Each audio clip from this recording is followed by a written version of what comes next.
Well, hey there, y'all. Welcome back to Miss Heather's Conversations. That's what we're going to call this. I came up with a name. So I tried to focus on studying what's out there in the media that people are listening to and watching on YouTube and everything. I don't have social media, so it's very limited because I'm a YouTube fanatic, which is why you're seeing me on YouTube, so you must like it too. So anyway, um, um, I listen to Woody. And the reason why I started listening to Woody is because when I saw his name and they were saying Woody, I thought it's not Woody, it's Woody. And the reason I knew that is because my youngest daughter's babysitter's name was Woody. And so I was like, I was corrected, I was checked on that years ago, 20 years ago. And so, anyway, long story short, Woody, I love him. I have messaged him, not messaged him. I put messages on his different interviews that he's done. Not the balloon popping cheesy stuff. I'm talking about. Well, anyway, so I'm gonna try to share my channel, and I'm actually going to. I've been making videos for a while, so, and this was not going to be my first video. This is like my, I don't know, 10th, 12th video. But I think this is going to be my first video because the reason why is, and I'm excited, is because I was watching Woody's most recent interview and I wanted to say, it's all these things started clicking because I've been holding back. I struggle with being my authentic self. I'm still learning how to sit in that shame of who I was for 30 years of my life, the person that I allowed myself to become as an adult, and the things that I allowed my children to see, that I was so ashamed of, and all the mistakes that I made. Even as an adult, I thought, golly, people are going to look at me and they're going to say, she's too old for that. Well, yeah, I was too old for that. But I was so, I guess, just caught up. The only thing I know is, when you're in survival mode, that's what you do. So I connect with Woody on a level that he probably doesn't even realize. But I want, I would love to talk to him and have some advice from him on the things going on in my community. And also to say that when I was listening to that interview, I was sitting here thinking of my path with God in the last 6 years of my life and how that 6 years led me to here. And when I was a young, saved again believer in God, that I felt like he felt. Every day that I went to church, I cried the whole time. I had to sit in the balcony, and people were looking at me, but they gave me tissues and they loved on me and they loved me through it. And it was at my roughest time, and we'll talk about what my roughest time was one day, but not today. The point is that I cried all the time, and I remember as a young Christian just still trying to find my way, or as um, a young believer, born again, is that, I guess that's what the world calls it. When, for me, what it's called is when you are that one that God left the 99 for. And I've always been that one. God's always been in my heart, even though no one taught me about God. I didn't have a grandmama and them. I had a granddaddy. And he was really the only person that ever even spoke the word God to me. And it was unfortunately in a Catholic church that, the little bit that of God and religion, legalistic religion that I got was in Catholicism. And so that wasn't but I'm not knocking my granddaddy because I love him. He gave me all strength, power, and I never felt like he was with me even after he passed. I've never been that person that felt people that have gone on to the other side. I have gifts, but that's not what it is. My gift is a healer. And so I've had many anointed women. I've had two specific Native American healers that have laid this on my heart in my journey many years ago. I was blessed to have them in my life while they were alive to teach me, and I correlated. So everywhere I go, forgive me, because now I'm gonna start crying. Everywhere I go, and it's Woody that's making me realize that he's telling me through his words the things that I'm asking God to say, okay, this is the vision, show me the vision, and it's secure in what God's vision is showing me is what God's vision has been showing Woody, and Woody's got the platform right now that God also has put on my heart to have, and so through that, and forgive me for being a little excited, you'll see me with my Earth Medicine book, and I don't know if I'm allowed to plug that. If I'm not, somebody can contact me. I'm just a chick over here doing a video. I'm not looking for clout. I'm looking to reach an audience in my community. Okay, this is what we do. You'll always see my Bible with me because it correlates it. And when I tried to explain this to my grandparents back in the early 2000s, you know, they didn't get it. And I was so different, and I was such a disruptor, and there was something about me. And when Woody talks about that anger and about that pain and about how he wished he knew he could have cried, he taught me something right there. Okay, he taught me something right there that he taught me what it is that I need to be focusing on when I do meet with these families, when I do encounter all of this pain and grief and the whys and the questions that we all struggle with in this club that we never wanted to belong to, of loved ones that we lost to gun violence. Okay, now I got 2 under my belt in 2024. 2024 has really sucked, but there have been some lessons, and that's all I can draw on. So having said that, I'm hoping that people will share this with Woody and Woody's people, if you know him, because I would love to talk to him over in Horry County, South Carolina, which is not but 5.5 hours from you, sir. And anyway, so I had to go, and so I'm listening to Woody, right? And he's just signifying and just sending me all of these signs from God that, and these, not signs, but these affirmations that what I'm saying to y'all is on the right path. But I was holding back because, again, what I struggle with is my shame and really being honest with you about who I am. You know, is it going to hurt my business? Is it going to cause me to lose the few cherished friends that I have placed in my life? If they know the real me. But if it means that 1 or 2 or 10 kids decide to not choose violence and come across the aisle like we talked about yesterday, and let's close that gap, because Woody talked about, he also affirmed to me that putting money on people's books isn't a bad thing. It doesn't mean that you agree with what they did. But putting money on somebody's Securus or somebody's books mean that you realize that God, if he is in your heart and in your spirit, that everybody needs forgiveness, even people who did stuff to the ones that I love. Hard as that is for me, much as I don't like it. You see clearly I struggle with it. I'm not at that point that I can love on that person yet. Not yet.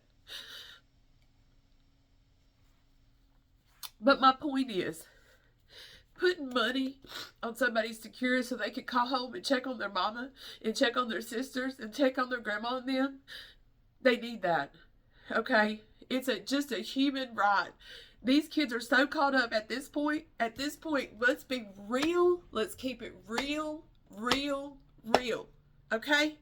These kids at this point are hurting. They've lost cousins. They've lost best friends. They've lost boyfriend and girlfriends. They've lost aunties and uncles. They've lost people who were financially supporting their family, who were maybe spiritually holding up their family, whether they lost them in they're in the ground or whether they're behind bars. They lost them. So now we have a whole community of people full of wanting get backs and pain. And knowing that I can say it's okay for y'all to cry. I know I'm just some crazy white lady, but please don't look at the color of my skin. I'm begging you. Because this isn't what this is about. This is about the path that I chose and how it got me where I'm at right now. Because when I tell you that nobody get me here but me and God, I mean that. I got a couple of kids that love me, that were here last night, and I'm going to tell you about the miracle of that in a minute, but I just have to let y'all know. Let me stop crying, because I don't, okay? Don't nobody want to listen to all that mess, okay? God is good, and He's here. He's in Horry County. He's in Longs. He's in Andrews. He's in Hemingway. He's in Myrtle Beach. He's in Pawleys Island. He's in Georgetown. He's in all of these. He's in Socastee. He's in Surfside. He's in all of these places. And these places that are covered. North Myrtle Beach. Cherry Grove. Okay. Tabor City. Alright. All y'all. Little River. Everybody now. Because when I was posed with the problem, I said, God,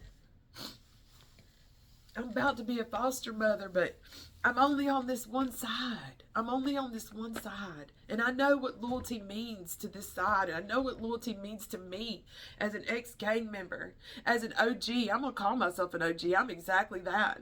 I did stuff. I know stuff. I've been places. Okay? I can tell you things. Okay? I can tell you things. I can teach you some stuff.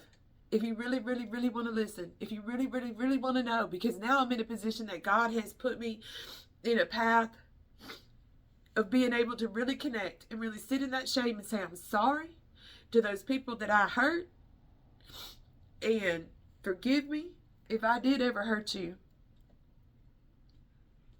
That don't mean I want you back in my life, so please don't blow up my phone. That just means that the things that I might have done to you, I've asked for forgiveness for from God, and I've been forgiven. I'm asking from you to forgive me. And those people know exactly who they are and what it means to them. And, you know, if they forgive me, they forgive me. If they don't, God will still bless me just like He'll still bless them. No one is without blessing, even the people who I don't care for or want in my life. So, anyway, having said that, putting money on somebody's books is something that we, and their securities is something that we do so people can check on each other, okay? And that bridges can be healed, and we stand in this gap. And now I call it the love gap, the gap of love, the gap that love built, because I had to go to a funeral yesterday. I didn't have to. I was honored and humbled to be asked to go to a funeral of one of my employees. That's my second person down from gun violence. So now you've got a family again hurting. So we went up there and talked to those folks, and they allowed me to speak, and I hope that I spoke something into their heart, and that they know that they know that they know that they know that God is with them. I truly never felt God so much in a church. And it gave me so much hope and strength at that homegoing, because to watch them work out that pain, I felt that pain. I wanted to get up and let out my pain, but that's not how I move necessarily in public. But it gave me such freedom to see them work out that pain, and to see that beautiful mama sing for her son, and sing for her God, and sing for her loved ones and family. to know that God is going to heal them, and for them to work out that pain and to love each other and to speak to one another and to be honored to be in that space. But what God did was, I asked him, I said, how am I going to be on this one side? This one side. Right? How am I going to be on this one side and do any good?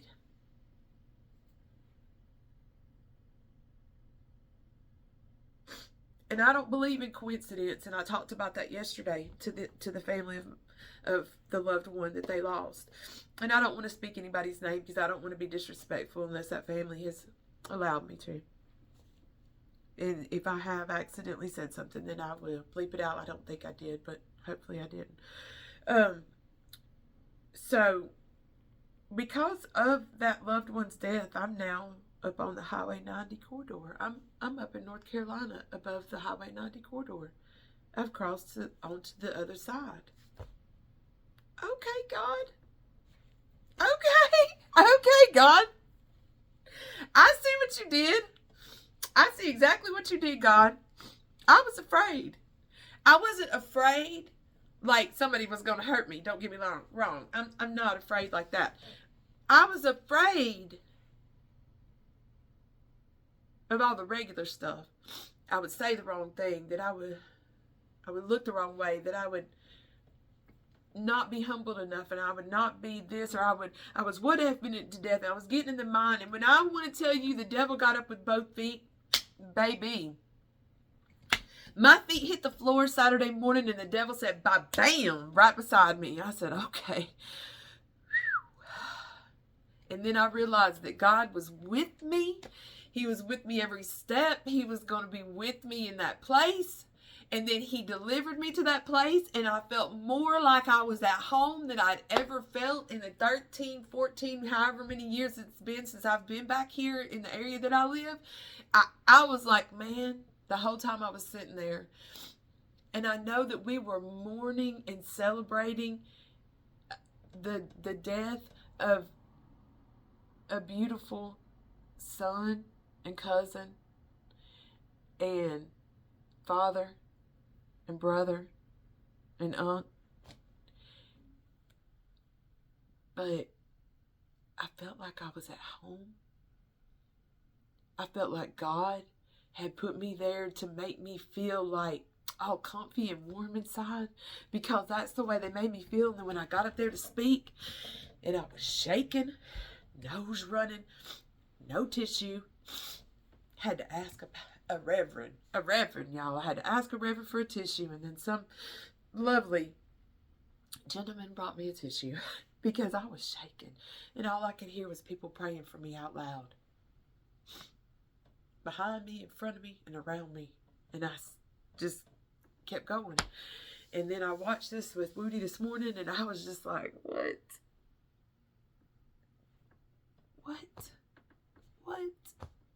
All that anger that I had felt,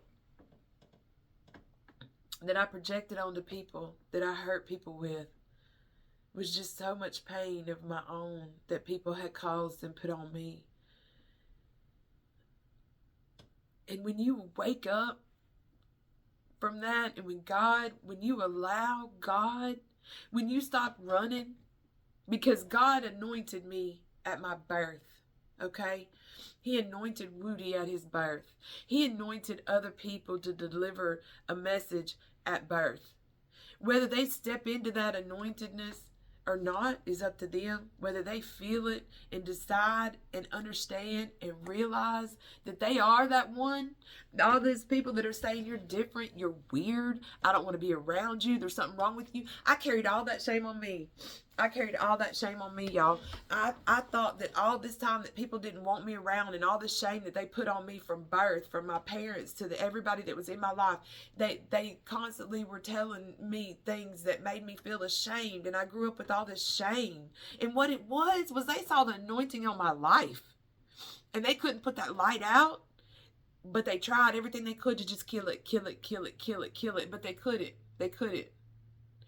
And so now you see the kids and the families coming together in my community, and I can see the vision that God has given me, and I always, even in the midst, and in the midst of it all, and even in the times when I think, woo, God, how you gonna do this? Because there's days I say, woo, God, what you got next? I'm ready, God, let's do it. And then there's days that I'm like, God, I just don't know. I don't know what you have next. And then, but at the end of every sentence, I say, I'm faithfully here, I'm faithfully yours. We're going to ride through this journey together. We're going to get the word out for people. We're going to pray on people and love on people and minister to people and pastor to people and be and step in that gap for people in my community. I'm sorry that you got to see me looking like this and it's a hot mess. I don't care if I run over my time today. I don't care if I look a hot mess today, okay? I just know that I know that I know that I know that God is assuring me that I'm on the right path, that I'm saying the right things, that His will is my will, and that He has put me on this platform to say that you can do better through my story, through my ability to turn my life around and to live a life of crime, a full life of crime, y'all. I have receipts, okay? Miss Heather has receipts. What I'm going to do is I've got a big bunch of pictures I'm going to get put into a slideshow because I've got to get people's faces blocked out and other things blocked out in order to be able to show pictures and stuff, which y'all know how this goes. But I've got receipts and I have children who will attest to it. And again, one day I hope to get my ex-husband, if he can stay clean long enough, to come down here and talk about stuff, and you can see what it means to stay in that life. What happens to you if you live and you continue to choose that life, if you continue to and you live to be in your late 50s, you'll see what it's like. I'm an example of God's redemption and recovery. While I wasn't addicted to drugs, I tried a bunch and I did a bunch of stuff I wasn't supposed to do, but I woke up in the morning hustling. I had 3 levels of crime I would do.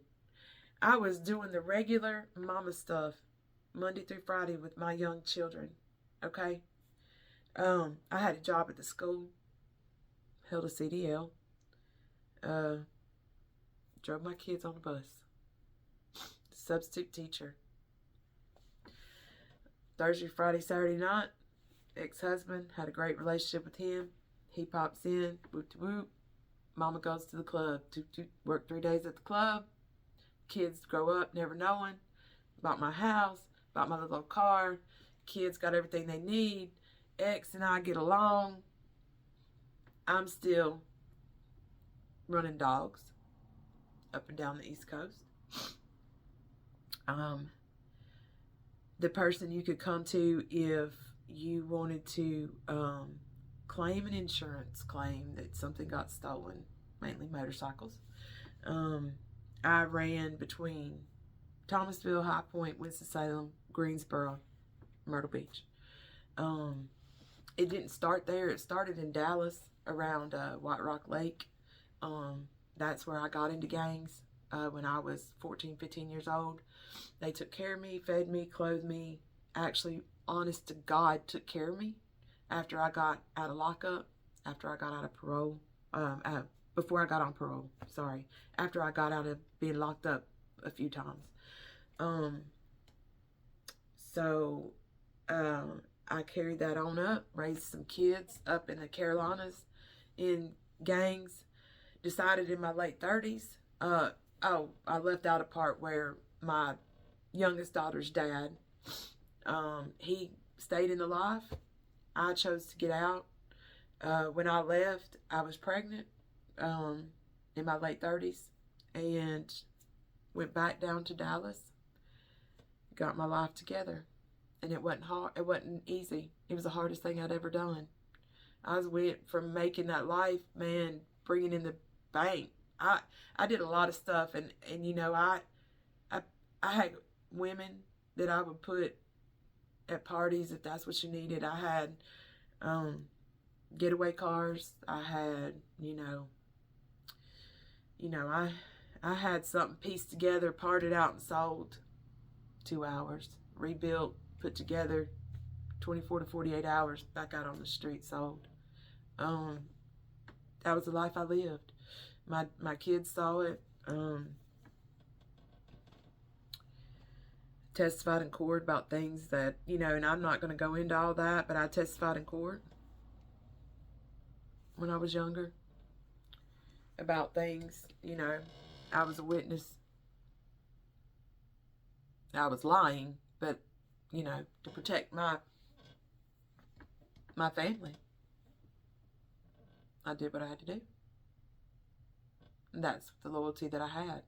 Because I didn't get that loyalty at home. I grew up in the system. I had to, obviously, two biological parents. I'm sitting here living and breathing with blood flowing through my body. But they checked out at age 11. They were both very successful, actually. But they checked out at the age of 11.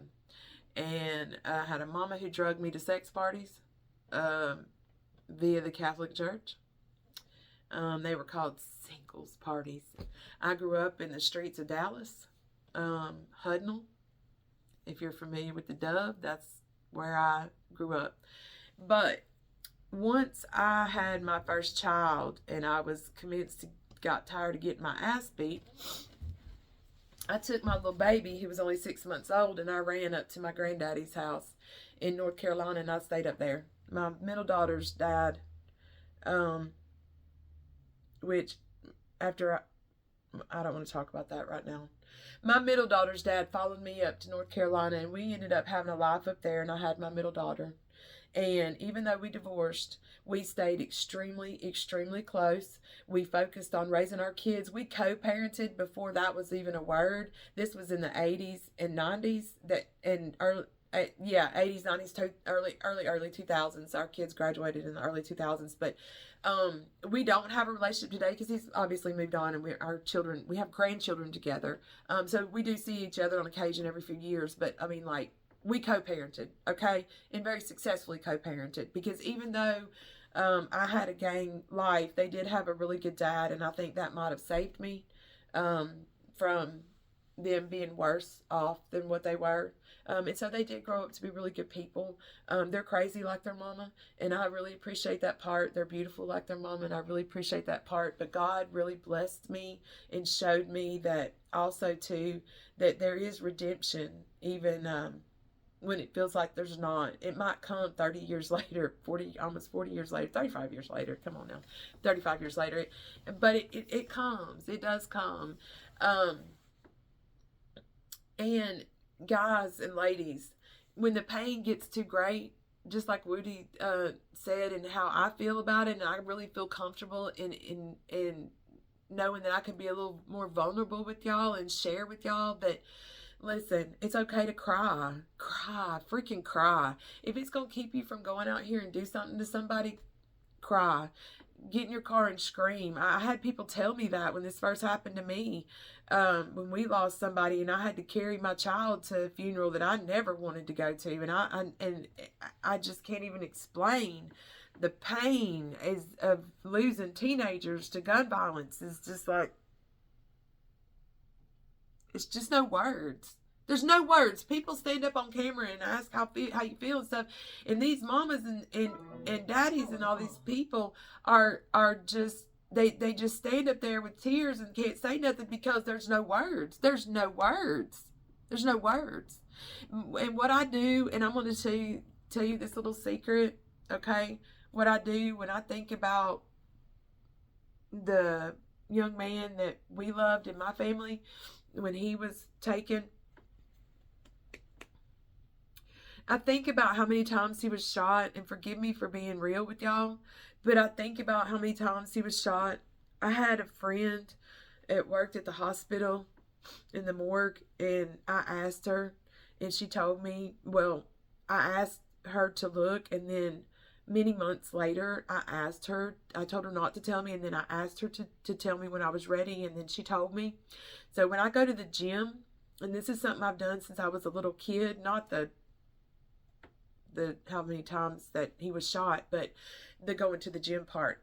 I would go to the gym, and when I'm lifting weights and stuff, or I'm doing something that's really hard, I'm struggling with, I immediately go to what he went through on the day that he died on February 1st. And all the times that he was shot, I pushed through that many more times. And I know that I talked to y'all about this, and if this is really truly going to be my first video, then this is the first time y'all see me say this, but I'm going to say it because this is how I explain it. That pain that I carry right here, that anger and pain that I carry right here, that I did when I was younger, when I was the 14-year-old me, and now again, the today me, I do different, but then I ran. I became a runner. And then later on, when I got locked up, I was introduced to weightlifting, and I started weightlifting. And so today, you'll see a Fit Miss Heather and stuff, because the more shape I'm in, the more pain I think I might be going through, because I tend to eat less and work out more, and I guess that's just how we do. But I'm crying a lot today because that's something else I didn't tell y'all, is that I lost a really good friend of mine in the middle of all of this, in the middle of Miss Heather's this. I had a really, really, really close friend of mine that we just had a huge party together with all of my really close friends in North Carolina.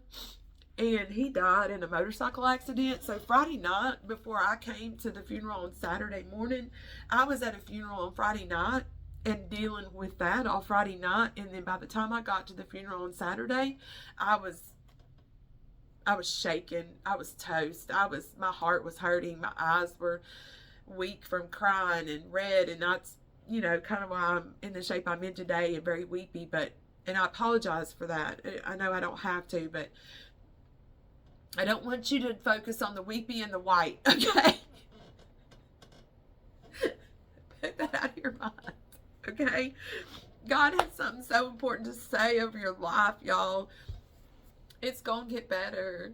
It's going to get better, because we're going to all do better. And I wanted to read something today that I didn't know how it would be received, because I don't want to be offensive and I think too much in my head. But I was studying on Acts all week before funerals, and then the morning of funerals, or between Saturday morning before the second one, I was deep in prayer that morning on my knees, and praise and worship and prayer and just openness and listening and everything. And he put on me Nehemiah 2:8. And let me have a letter written to Asaph, keeper of the king's forest, so that he will give me timber to rebuild the gates of the temple's fortress, the city wall, and the home where I live. The king granted my request, for I was graciously strengthened by my God. And that is the word that we need to focus on today, is that He's going to give us the timber we need to rebuild, and He's going to give us His grace and strength. And y'all,